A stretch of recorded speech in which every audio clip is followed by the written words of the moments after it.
We changed our poll question. We asked the audience 96 Bulls against this year's Miami Heat. I think it was over 90% who said 95% that the 96 Bulls would beat the Miami Heat. I agree with that. Bring back Charles Barkley. What do you think of that question? 96 Bulls against this year's Heat team. You know what's really funny, Dan? When I was in Miami last week, this reporter was talking to me about the greatness of this Heat team because those guys in Miami are so biased and so sensitive about the Heat. I said, dude, this ain't even a great team. They got one of the 10 greatest players ever, and they got a bunch of little munchkins out there, no depth on the bench. Why do you compare? I said, it'd be an insult to compare them to Magic's Lakers, Michael's and Larry's Bulls. It'd be a total insult to that. I said, Michael Bulls would kill him.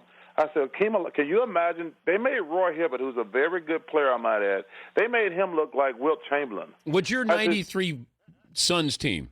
I like our chances, but let me make this point. Okay. I'm talking about Kenny Smith Rockets with a King. Can you imagine the King down low against those Munchkins? Man. And I said, the only team that I would compare them to, I said, Duncan and David Robinson Spurs would beat them like a drum. I said, the only team I think they'd probably be compatible to is the Pistons, not Lambert's Pistons, because they beat them too. Chauncey Billups Pistons. I said, dude, they're struggling with the Indiana Pacers.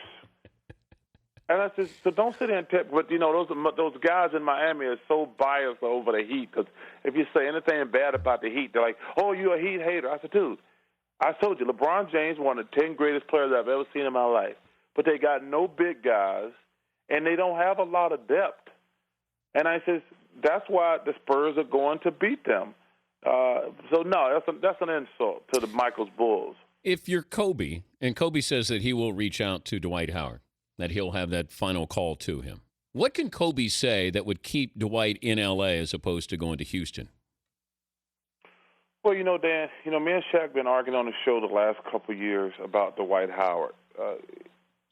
I've always subscribed to the theory that Dwight was a franchise player. You could build your team around him.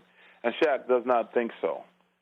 I got to tell you something. I'm starting to come on the side of Shaq a little bit. I think that Dwight is a very, very good player, but I'm not sure he has that mental toughness to be a franchise player. Because the one thing you have to be tough.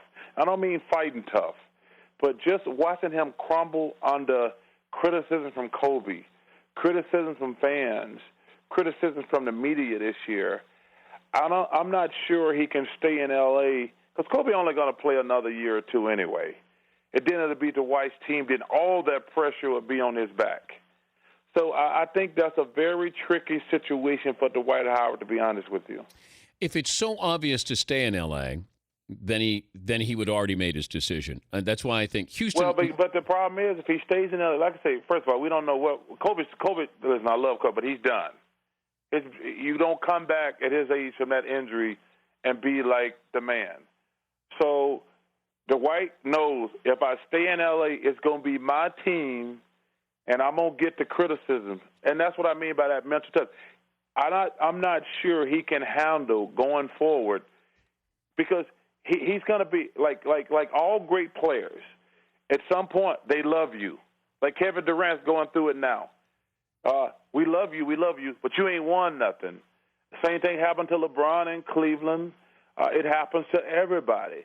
So Dwight is going to have, if he stays in L.A., is he strong enough mentally to handle that? Well, Dwight, you haven't won a championship. And like I say, I'm kind of coming over. I've always defended Dwight, but I'm starting to lean with Shaq and saying I'm not sure he can be the best player on your team. Yeah, but let me go back to what you said about Kobe.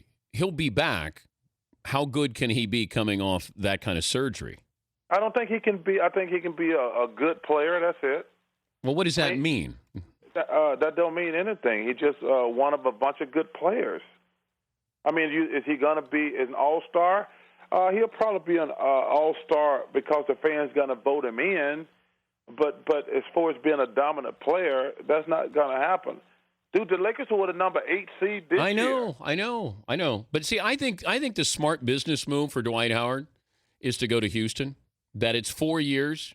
the money is not that much different as far as average per year, and then he's going to get that one more final big contract, and you're playing with younger guys, and you're playing with Kevin McHale as your coach.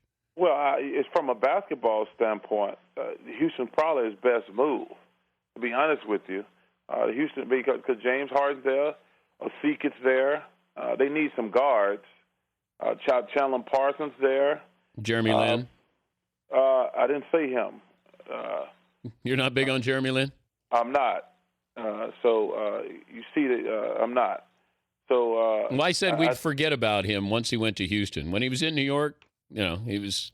Well, he didn't have a very good year in Houston, and I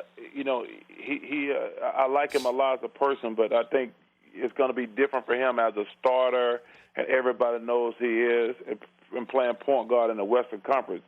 So, but listen, if Dwight and James Harden, Osik, Chandler Parsons, they'll be a good team. Would they be better than the Lakers? Yeah, they'll be better than the Lakers. Yeah, of course they would be. Right. Who should be the Clippers' next head coach? A guy who won a bunch of headaches. The Clippers are, as I said from day one, the Clippers are the most overrated team. They got Chris Paul, who's the best leader in the NBA. He's not the best point guard. That's Tony Parker. I've always said Jason Kidd was the best leader I've seen in the NBA in a long time, back in his New Jersey days.